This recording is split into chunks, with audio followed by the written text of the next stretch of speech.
software update for Apple has been out for a few weeks now, but is it the best software update that we've had in a long time? Let's talk about it. Hey guys, it's me, Shamar Lebreton. Welcome back to the channel. If you're new, make sure to subscribe. And if you're old, welcome back. You know what the vibes are. Anyways, today we are not here for a long time. We're here for a good time. We are talking about the latest 26 update, whether it's the iOS 26, the Tahoe 26, or the, is it the iPad? Well, the iPad did come out with updates. Does iPad? Wait, I think iPad is iOS 26 too, if I'm not mistaken. Correct me if I'm wrong. Write in the comments if I'm wrong. Now, I've had this update for all of my devices for a few weeks now, and I do have a lot of pros, but I also do have some cons that are pretty big. And I'm pretty sure you guys have the same, so maybe that's why you're watching this video, or you may be thinking about updating or upgrading. As you guys all know, I'm a big fan of Apple. I pretty much have the watch, the laptop, the iPad, the phone, pretty much everything, headphones, you know what I mean? So Apple has been a big part in my, technological life, but obviously there are some cons that comes with Apple, and, we are definitely here to discuss it, and not only to talk about them, but to also give some insight to people who may be thinking about upgrading, but they haven't yet, or they're, thinking about updating, but they're like kind of hesitant. This video will more so break down my favorite parts and some of the worst parts that's come with this software update for all products. So starting off with the phone, I have a 16 Pro Max. Now, of course, Apple just released the 17 Pro, 17 Pro Max, and 17. Starting out with my favorite features on the new update, I got to start off with the lock screen. Now, if you see, I don't know if you guys can see, but I'll make it a little more visible for me. That was me in Chicago with my beautiful fiance for her birthday. As you can see from the lock screen, the time is now dragged down. It's a little more cooler, and it has the spatial effect where pretty much any photo that you put on, or most photos, I'm not gonna say every photo, most photos that you put on, it has a spatial effect where it kind of gives like a 3D glimpse to where you can put the time behind you, and it also can move, so you can turn it on and off. So now when it moves with you. That is so cool. It makes the phone feel a little more 3D. And for me, that's just like one of my favorite features to use. I sometimes turn it off because obviously it can drain your battery a little bit more because it requires more. But just see how cool that is. That is like, wow. I'm not gonna say everybody today has iPhones because I think people are starting to switch. Correct me if I'm wrong, but I think people are starting to kind of gear out of the iPhone ecosystem.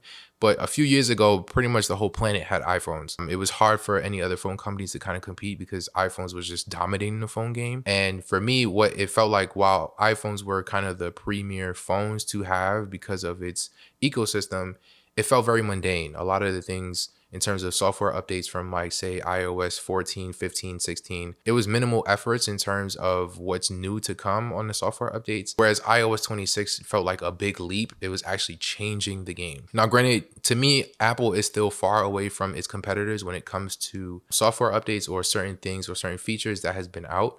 But to me, especially last year with iOS 18, when it allowed us to change our home screen or customize it into the way that we like it, that to me gave me signs that Apple is starting to look into innovating and being a little bit different. And iOS 26 is no exception to that. Even though home screens look exactly the same, is definitely customizable. It works a little bit faster, and they have come up with the liquid glass on iOS 26, which is pretty cool. Now, I will say it's not my favorite. Reason being, there's sometimes where I'm scrolling through something and the liquid glass it's supposed to have this like mirror-y effect where it's glossy and it looks like a glass that's shining through, but sometimes it doesn't blend well with certain colors. Like for example, if I'm scrolling on Safari, going through Amazon, or I'm going through a web page that's particularly dark, this doesn't look right with the liquid glass. Now, for the most part, it looks cool, but there are certain apps or certain things I'm scrolling through where it kind of clashes and it just makes it harder to read certain things. So that for me is not the greatest.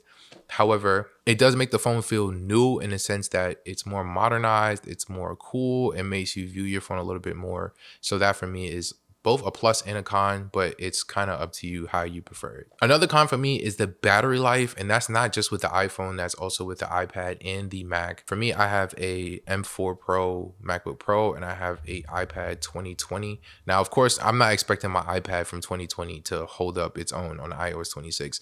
It's gonna die quick because this battery was so old. This battery is now 5 years old that it's not even capable of handling pretty much iOS 26. So I have the beta version on my iPad, so I don't really use iOS 26 as much on my iPad, but I do still have it. Whereas my phone and my MacBook Pro works a little bit better, but I do have to admit, battery life with iOS 26 outside of the 17, 17 Pro, and 17 Pro Max is not that great. My MacBook Pro does fine because it's an M4 Pro. It's one of the latest MacBooks that came out from Apple. So it is handling Tahoe 26 really well. My phone, on the other hand, I do notice my battery life dies very fast, especially when you're a person who's opening multiple apps throughout the day. It is known that you should close apps when you're not using them, but for a lot of people, they're not really doing that. You're going from Instagram to TikTok, somebody texts you, so you're opening your messages, you may get a phone call, you may play a little game, and that does drain your battery the more you use it. Now, Apple has combated that in terms of the battery with having adaptive power, which is part of the update,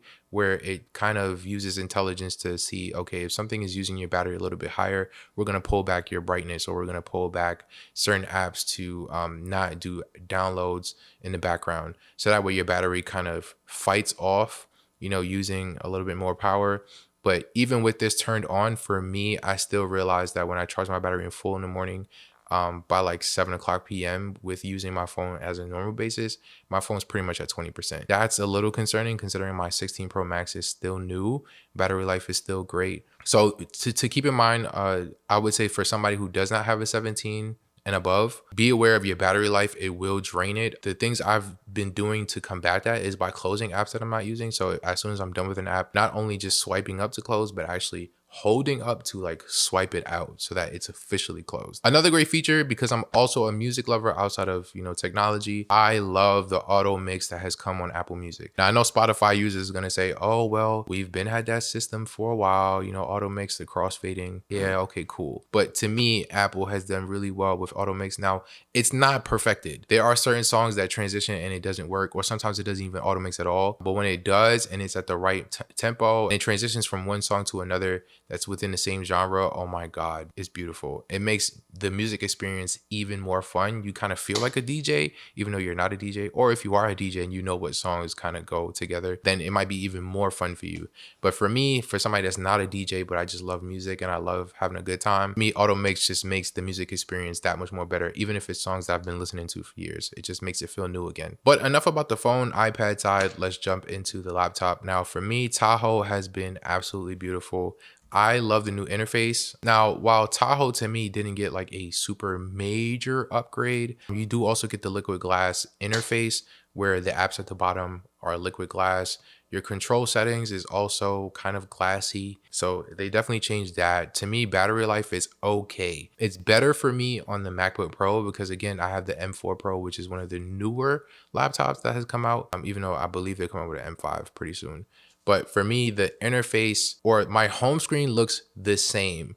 However, obviously with laptops, they always come out with new wallpapers every time a software update comes out. And so I have the new software update. I have the new wallpaper. The control settings is really great. Safari and everything kind of got like a little upgrade where now it's more rounded, it's more liquidly glass. So for me, that's it's not too much on the MacBook Pro. I still think overall it's similar to, previous updates. I forgot what the last update was called. But to me, it looked clean. It looks more modernized. It makes my laptop feel a little bit new, even though I just kind of got it. So I only had a couple of weeks to spend on the previous update before updating the Tahoe. And battery life to me is you can tell it takes up a little bit more space in terms of my battery. So my battery does die a little bit faster, but because it's an M4 Pro, it still holds battery really well. I don't find myself charging my laptop for a couple days before it tells me, hey, we're at like 20%, we're at 10%, it's time to charge your laptop. In which case, in any laptop that I've had from Apple, I never really let it get to 10% before charging it, because that's something I'm mostly using in terms of editing. So I'm watching my battery before I plug it in. But with this new update on the MacBook Pro,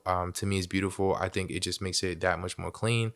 The only gripe I would have with it is basically battery, but outside of that, I think everything else for the MacBook Pro side of the Tahoe 26, they nailed it. I think everything just looks great. It looks more modernized and it makes it more fun to use the laptop. So I would say for somebody who has a MacBook Pro, if you are able to update, because I don't remember every single MacBook Pro. I do know the M2, the M3, and definitely the M4, you are able to upgrade. I'm not too sure about the M1. Maybe you are, maybe you're not. But anything Intel and below, you're probably not able to get the Tahoe. But if you do have the M series MacBook Pros, you are pretty much allowed to. But yeah, overall, share your guys' thoughts of what you think of the iOS 26 or the 26 update for Apple. What do you think about it? What products have you been using with it? Whether it's your phone, tablet, MacBook Pro, even the watch. I haven't really talked about the watch because I have an older watch and I don't look to upgrade my watch. So the new update hasn't come on my watch.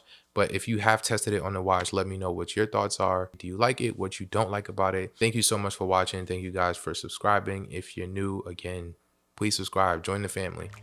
And I'll see you guys in the next video.